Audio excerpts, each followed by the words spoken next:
अस्सलाम वालेकुम।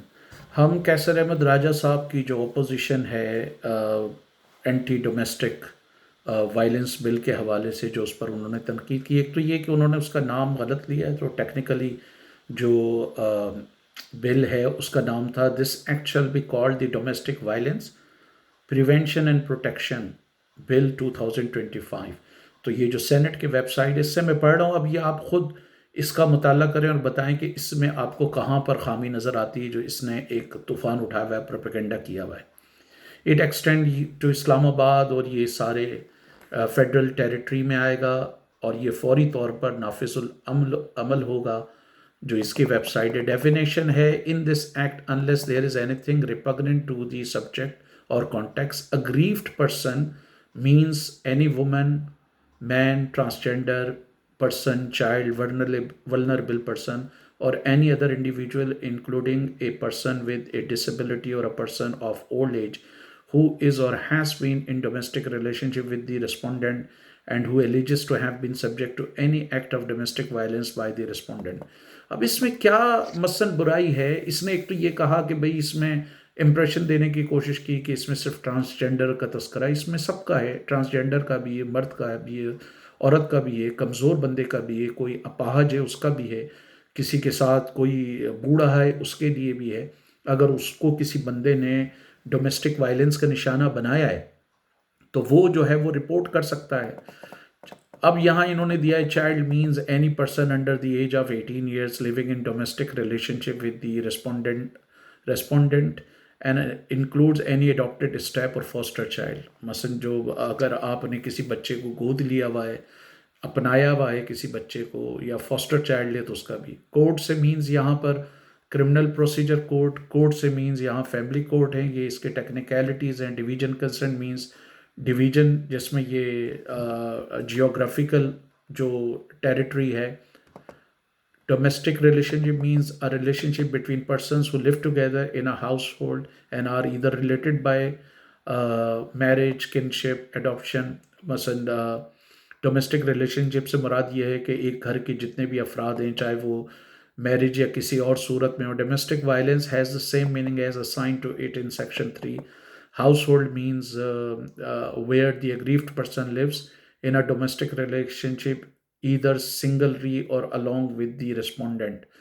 अलहद अकेला रहता हो या किसी के साथ रहता हो। गवर्नमेंट से मुराद फेडरल गवर्नमेंट है, ठीक है। ये सारी उसकी टेक्निकलिटीज़ हैं। अच्छा जी, आगे आगे अगर आप इसका देखें, अब ये डोमेस्टिक वायलेंस को इन्होंने डिफाइन किया सेक्शन 3 में।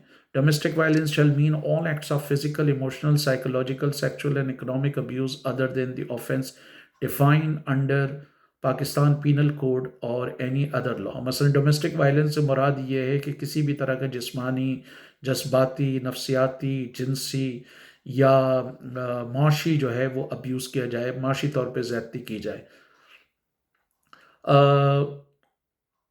or any other person with whom the respondent is or has been in a domestic relationship that causes fear, physical और psychological harm to the aggrieved person. तो मुतासरा शख्स को किसी भी तरह का अगर नुकसान हो, चाहे वो फिजिकल हो, जिस्मानी हो। और इसमें अगेन जो रेस्पोंडेंट है, मसलन अक्यूज़ है, उसने भले ये किसी खातून के ख़िलाफ़ किया हो, मर्द के ख़िलाफ़ किया हो, ट्रांसजेंडर के ख़िलाफ़ किया हो, बच्चों के ख़िलाफ़ किया हो, कमज़ोर अफराद के ख़िलाफ़ किया हो, इसने सिर्फ ट्रांसजेंडर का जो है हाईलाइट करके ये इंप्रेशन देने की कोशिश की कि अगेन ये कोई मगरबी एजेंडा है वो। सेक्शन 3, फिर सेक्शन 3 का ए है, if an offence falling under penal code is committed in a domestic relationship the offences shall be punishable as provided under the penal code and shall be tried by the code of competent jurisdiction. फिर उन्होंने बताया कि जी अगर ये penal code के दायरे में आते हैं तो फिर जो है वो सज़ा उसी तरह होगी जो कॉम्पिटेंट ज्यूरिस्डिक्शन होगा, पीनल कोड के उसमें होगी। Physical abuse means all acts where by physical harm is inflicted upon the vulnerable person and includes all offences under chapter. ये सारे चैप्टर्स उन्होंने दिए हैं। फिर emotional, psychological and verbal abuse is where the aggrieved individual suffers from a pattern of degrading or humiliating conduct of the respondent and includes but not limited। तो मसलन अगर किसी बंदे की ज़बान से वो किसी दूसरे को इंसल्ट करता है, उसको जलील करता है, तो ये उस तरह के ज़ुमरे में आएगा। repeated exhibition of obsessive jealousy causing repeated invasion of the victim privacy, liberty, integrity and security. अब इसमें उसने कहा कि बीवी कभी देख ले मर्द के मोबाइल को। 90% केसेस में तो यही होता है कि अगर आप देखें मर्द ज़्यादा शक्की होता है, ज़्यादा वो पजेसिव होता है हमारे माशरे में, और ज़्यादा वो औरत के मोबाइल को चेक कर रहा होता है। इंसल्ट और ridicule directed at the aggrieve person, किसी बंदे की तज़हीक की जाए, मुतासरा बंदे की तज़हीक की जाए या उसकी इंसल्ट की जाए। Threats to cause physical pain to spouse और other members of shared household, ये भी आप देखें कि ज़्यादातर धमकियाँ मर्द देता है। मसलन डोमेस्टिक वायलेंस में आप देख लें, चाहे वो तलाक की धमकी हो, मारपीट की धमकी हो या एक्चुअल मारना हो। थ्रेट्स ऑफ डिवोर्स और second marriage on baseless accusation of insanity और इनफर्टिलिटी। अगेन 90% केसेस में, बल्कि 99% केसेस में, अगर एक औरत के साथ, बेचारे के साथ कोई मेडिकल प्रॉब्लम है, और कई केसेस में प्रॉब्लम ना भी हो, प्रॉब्लम मर्द के साथ हो क्योंकि वो अपना चेकअप कराना अपनी शान के खिलाफ समझता है, तो वो धमकी मर्द की तरफ से आती है। Bringing false allegation upon the character of a female member और any other member of the share. Again आप गालियां देख लें कि ज़्यादातर औरत के ख़िलाफ़ जो गंदे इल्ज़ामात लगाता है वो मर्द लगाता है। ज़्यादातर केसेस में आप देखें कि चाहे वो मंगनी हुई हुई किसी से, मंगनी टूट गई है, तो मर्द जो है वो औरत की तस्वीरें शेयर कर रहा होता है, उसको ब्लैकमेल कर रहा होता है। विलफुल और negligent abandonment of the aggrieve person, अगर ये ठीक है, ये किसी बूढ़े को, अगर आपके वालिदैन बूढ़े हैं और आपने उनको छोड़ दिया है, उनको लुक आफ्टर नहीं किया, या आपकी वाइफ जो है वो बीमार है, उसको लुक आफ्टर नहीं किया, स्टॉकिंग, पीछा करना, कौन पीछा करता है? 90% केसेस में अगेन मर्द इन्वॉल्व होते हैं। हैरासमेंट, अगेन कौन करता है ज़्यादातर harassment? Of course there could be exception, लेकिन मोस्ट ऑफ द केसेस में आप जनरलाइज करेंगे तो मर्द करेगा। Compelling the wife to cohabit with anybody other than the husband. Sexual abuse, including any conduct of sexual nature that abuses, humiliate, degrade, or otherwise violate the dignity of vulnerable person or any other person. क्या इसमें कोई एतराज़ हो सकता है कि कोई कमज़ोर बंदा है, उसको जो है वो आप किसी भी तरह अब्यूज़ करें, जलील करें, उसकी इज़्ज़त नफ्स को वो करें? Economic abuse includes intentional deprivation of economic or financial resources or prohibition or restriction to continue to access such resources to which a aggrieved person is entitled to under any law or custom for the time being in force. मसलन एक औरत को या aggrieved person को महरूम करना economic opportunities से, financial opportunities से, जिसकी कानून इजाज़त देता है, तो ये इसको आप जुर्म नहीं कहेंगे तो क्या कहेंगे?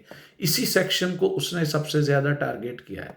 For the purpose of determining, चलें इसमें इन्होंने पनिशमेंट भी दी हुई है और ये भी दिया हुआ है पिटीशन, आप कोर्ट को अप्रोच भी कर सकते हैं। एग्रीव पर्सन और any other person authorise by the aggrieve person through a protection officer may present a petition to the court within those jurisdiction. तो अग्रीव पर्सन इसके हवाले से जो है वो कोर्ट को भी अप्रोच कर सकता है और अपना मुद्दा भी बयान कर सकता है। Right to reside in household, अब इसमें ये कह रहे हैं the aggrieved person shall have the right to reside in the shared household whether or not the aggrieved person has any right, title or beneficial interest in the same. The aggrieved person may choose to reside in the house or in a shelter home arranged by any service provider. Power to grant interim order. The court may pass such interim order at any time, at any stage as it deems just proper. If the court is satisfied, then a petition prima facie discloses that the respondent has committed an act of domestic violence or that there is a likelihood that the respondent may commit an act of domestic violence. It may issue order on the basis of the affidavit or the aggrieved person or any other evidence of material before the court provided section 8, 9, 10 against the respondent. Protection orders and residence order. The court, on being satisfied that prima facie domestic violence has taken place or is likely to take place, may pass a protection order in favor of aggrieved person or direct respondent. तो इसमें क्या है कि अगर अदालत इस बात को महसूस करती है किसी के साथ डोमेस्टिक वायलेंस हुआ है, डोमेस्टिक वायलेंस का ख़तरा है, तो वो जो मुल्जिम है उसके खिलाफ प्रिवेंटिव ऑर्डर भी इशू कर सकता है और उसको मुतासरा बंदे को प्रोटेक्शन भी फराहम कर सकता है, not to commit any further act of violence, उसको ये कह सकता है मुलजिम को कि कोई मजीद वायलेंस वो कमिट ना करे, not to have any communication in any form or manner including personal oral written electronic or telephonic cellular with the aggrieved person with or without exceptions। और जो मुतासरा बंदा उससे किसी भी तरह का मसलन जो बीवी हो या कोई बूढ़ा बंदा हो या बच्चा हो या ट्रांसजेंडर हो, उससे किसी भी तरह की कम्युनिकेशन ना रखे, तहरीरी, इलेक्ट्रॉनिक, टेलीफोनिक, किसी भी तरह की, to stay away from the aggrieve person with और विदाउट एक्सेप्शन, और उस मुतासरा बंदे से दूर रहे। ये बिल्कुल होता है कि आप देखें कि अगर ऐसे प्रिवेंटिव ऑर्डर नहीं देंगे, बहुत सारे मामलात में ऐसे होता है कि किसी मर्द ने किसी लड़के ने किसी लड़की को प्रपोज किया और उस लड़की को खतरा है, वो लड़की 8-10 दिन बाद, 5 दिन बाद अगर बाहर कहीं मिलती है, वो उस पर तेजाब फेंक देता है, उस पर हमला करता है, उसको मार पीटने की कोशिश करता है। तो इसमें क्या है? इसमें लाजमी बात है औरत का प्रोटेक्शन के हवाले से to stay at such distance from the aggrieved person as may keeping in view the peculiar facts and circumstances of the case as determined by the court। Court इस बात का तयन कर सकता है कि उस मुतासरा बंदी से या बंदी से कितना डिस्टेंस रखना चाहिए। To move out of the house in case of an act of grave violence if the life, dignity और reputation of the aggrieved person is in danger. ये एक धमकी है ना, कानून डेटेरेंट के तौर पे भी इस्तेमाल करता है कि अगर ठीक है उस बंदे से खतरा, बहुत ज़्यादा खतरा है मुतासरा शख्स को, तो फिर वो वहाँ से निकले, कहीं और रहे। In addition to the order under subsection otherwise the court on being satisfied that domestic violence has taken place may pass N order. अब वो दूसरे ऑर्डर भी जारी कर सकता है, अगर अदालत को इस बात का यकीन हो तो वो दूसरे ऑर्डर भी जारी कर सकती है कि वायलेंस हुआ है। restraining the respondent from dispossessing or in any other manner disturbing the possession of the aggrieved person from the household। तो ऐसी सूरत में अदालत उस बंदे को पाबंद कर सकती है कि वो मुतासरा शख्स को उसकी जायदाद या उसकी बिलोंगिंग से महरूम ना करे किसी भी तरह की, या उसकी जो पोजीशन में चीज़ें हैं उसको डिस्टर्ब ना करे। रिस्ट्रेनिंग द रिस्पोंडेंट और एनी ऑफ हिज और her relatives from entering the household में दाखिला भी बंद हो सकता है, क्योंकि लाजिम बात है वो अगर फ़र्ज़ करें कि औरत का कोई सामान है वो उठा के लेके जाता है जो मुतासरा औरत है, तो इसकी वजह से, या कोई बूढ़ा या बच्चा भी हो सकता है, the court may pass any direction which it may deem reasonable to protect and provide for the safety of the aggrieved person और any child of such aggrieved person. तो अदालत जो है वो मुतासरा शख्स के लिए जो भी मुनासिब समझती है वो कानून वो ऑर्डर इशू कर सकती है। तो ये ओवरऑल अगर आप देखें तो इसमें खुद पढ़ें तो आपको कोई वो इसमें मुज़ायका नज़र नहीं आएगा, इसमें कोई बज़ाहिर हार्म नहीं है, ऐसे कवानीन को इम्प्लीमेंट होना चाहिए। लेकिन इसको सारी तकलीफ़ ये है कि इसमें ट्रांसजेंडर का तस्करा आ गया, हालांकि उसमें बूढ़े अफराद का भी है, कमज़ोर अफराद का भी है, हैंडीकैप्ड का भी है। इसकी नज़र में तो शायद ट्रांसजेंडर वो इंसान ही नहीं है, ये उनके वजूद से ही इनकारी है। तो लाजिम बात है इसको तो प्रॉब्लम होगा। और इसमें मर्द के खिलाफ या जो भी अक्यूज्ड है उसको अपील का राइट दिया हुआ। Any person aggrieved by order of the court under section 12 may file an appeal to the court of session within 30 days of the passing of the order of sentence and the court of session shall decide the appeal within 6 days। अगर कोई किसी मर्द के साथ ज्यादती भी हुई है, अगर फ़र्ज़ करें कि औरत या कोई मुतासरा बंदा उसको अब्यूज़ करता है या गलत बयानी करता है और गलत बयानी पे फैसला होता है तो वो उसको अपील कर दे। Any person aggrieved by the final decision of the court may within 10 days of the final judgement और order of the court prefers an appeal to the court of session. तो session court में वो appeal कर सकता है। और उसके बाद पूरा प्रोसीजर्स का लिखा हुआ है, प्रोटेक्शन कमेटी का लिखा हुआ है।